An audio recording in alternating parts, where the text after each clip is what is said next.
Os cegos, eles tinham uma condição de saúde. Eles estavam determinados a serem curados naquele momento. Jesus atende parando diante deles, chama-os e perguntou-lhes: que queres que vos faça? Se Jesus perguntar para você nesta noite: que queres que eu te faça? Sonha. Você não pode pensar muito, porque você tem que ter já na sua mente: o que queres? Se Jesus me perguntasse agora: Senhor, o que queres que eu te faça? Eu digo que tu liberte minha família todinha, da primeira, terceira e quarta geração, materna e paterna.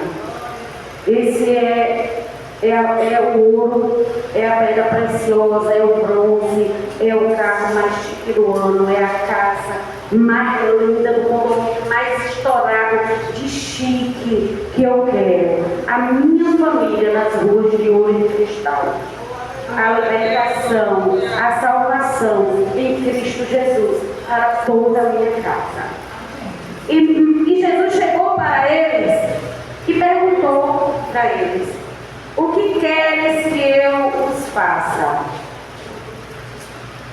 Aqueles cegos, eles clamaram a Jesus várias vezes. Eles não clamaram só uma vez. Quando você ora uma vez, Jesus não te responde. Ora a segunda, Ele não te responde. Que você tem que orar a terceira, Isabel? É assim, né? Você vai orar a quarta. Sabe por quê? Porque você não chegou no nível de humildade que Ele quer que você chegue. Aí Ele está esperando você pedir de novo.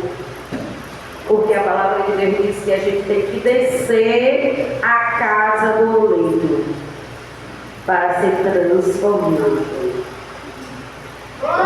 Amém? Porque senão você vai receber o seu milagre e você não vai entender o que foi que Deus fez. Que você não vai dar tempo ao milagre. Amém? E aí Jesus falou para eles,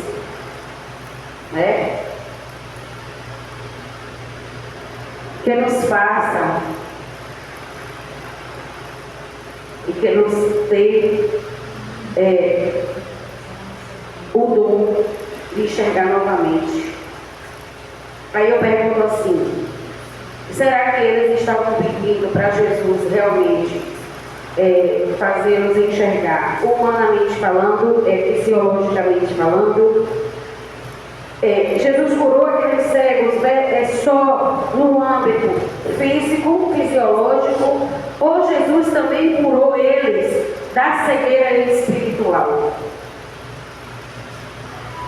Essa palavra de Mateus 20, do 29 até o 34, onde esses dois cegos são tão insistentes, aqui tem uma codificação de Jesus. Essa cura, ela não foi só uma cura fisiológica, ela foi uma cura espiritual. Algo espiritual impedia os cegos de Jericó de enxergar. Automaticamente, quando Jesus falou para ele,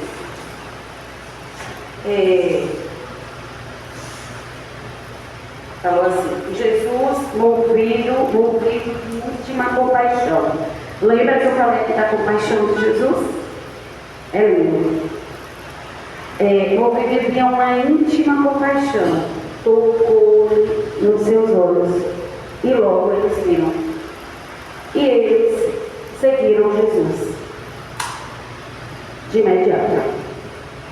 Eles entenderam que em Jesus havia a fonte da água viva e que eles necessitavam dessa água viva. Nós necessitamos da água viva porque nós temos sede. E essa nossa sede ela só é saciada em Cristo Jesus. Aqueles cegos, eles não só receberam a cura física, fisiológica, de enxergar algo na mente, mas eles receberam uma cura espiritual. Amém. Onde eles entenderam da salvação, da transformação, da libertação e da água viva que começou a jorrar dentro deles e fazer aquela purificação, porque a água, ela limpa. A palavra de Deus diz assim: movido de uma íntima compaixão. Eu, curiosa que sou, fui lá pesquisar, movido de íntima compaixão. Gera uma ação imediata para ajudar, curar ou consolar a dor do outro. É tremendo, né? É uma origem divina, é um atributo espiritual, é o amor e misericórdia junto. Jesus usou a origem divina dele quando curou o cego de Jericó. Por isso que eu disse a vocês, aqui tem um mistério nessa passagem. Ele usou a origem divina, mas ele estava ainda em carne. Ele era homem, ele não tinha sido crucificado ainda, mas ele usou a sua origem divina, os atributos espiritual, o amor e a misericórdia, porque o verbo se fez carne, e o verbo era Deus, e o verbo habitou entre nós, manifestado na carne de Jesus Cristo. E nesse momento, movido de íntima compaixão, desse amor e misericórdia junto, ele falou para aqueles dois homens, colocou a mão sobre os seus olhos foram abertos. E Jesus não falou e os olhos deles viram, e eles logo seguiram.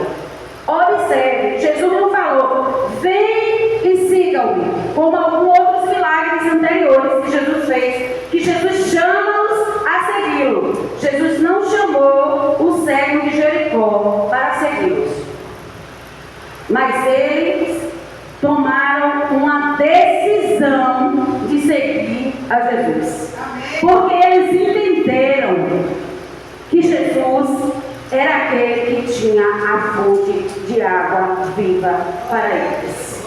Não foi simplesmente por enxergar, eles tinham uma condição de saúde que eles viviam e sobreviviam enxergar. Né? Eles viviam sem enxergar, mas eles queriam algo além da visão.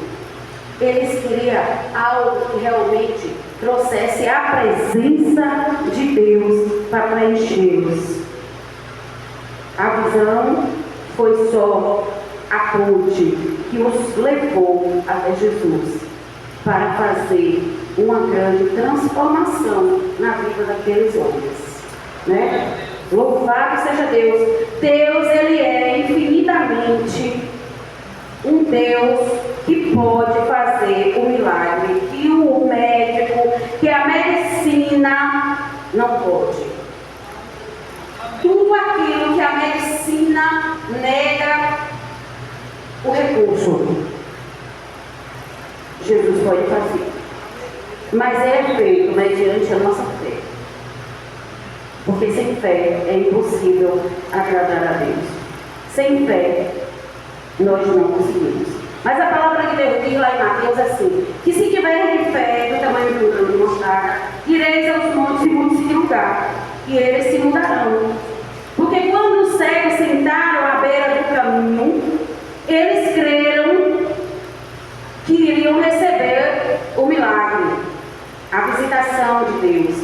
Mas eles sabiam também que eles iriam encontrar aquelas pessoas que tentam impedir de receber os milagres.